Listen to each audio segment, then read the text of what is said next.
एक breaking news. राज्यभरात एटीएसची मोठी कारवाई सुरू आहे। यवतमाळच्या पुसद आणि उमरखेडमध्ये 14 ठिकाणी छापे मारण्यात आले, तर अहिल्यानगरमध्ये 8 ठिकाणी एटीएसनं छापे टाकलेत। जवळपास 21 ठिकाणी एटीएस कडून हे सर्च ऑपरेशन सुरू आहे। अनेकांना ताब्यात घेऊन चौकशी सुद्धा केली जात असल्याची सूत्रांची माहिती आहे।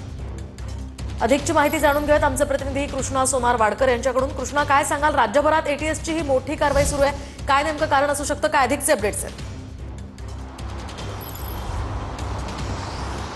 मोहिनी, जे एटीएसच्या सूत्रांकडून प्राथमिक माहिती मिळते त्यानुसार यवतमाळच्या पुसद आणि उमरखेडमध्ये 14 ठिकाणी सर्च ऑपरेशन पहाटेपासून सुरू आहे, तर अहिल्यानगरमध्ये एकूण 7 ठिकाणी हे सर्चेस केले जात आहेत। मागच्या काही दिवसापासून एटीएस या लोकांवरती सातत्यानं पाळत ठेवून होती, त्यांच्या संशयास्पद हालचालींवरती लक्ष ठेवून होती आणि तरुणांना या दहशतवादी संघटनांसाठी कुठेतरी सक्रिय करण्याच्या हालचाली सुरू झाल्यानंतर एटीएसने हे सकाळपासून सर्च ऑपरेशन सुरू केलेलं आहे।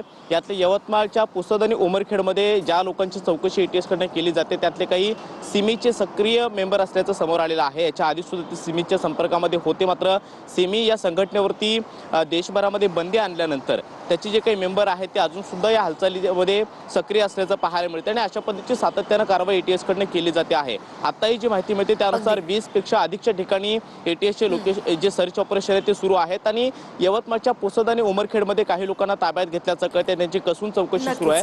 नक्कीच कृष्णा, या संदर्भातले सगळे अपडेट्स तुमच्याकडनं जाणून घेत राहणार आहोत। तुर्तास धन्यवाद दिलेल्या या सविस्तर माहितीसाठी।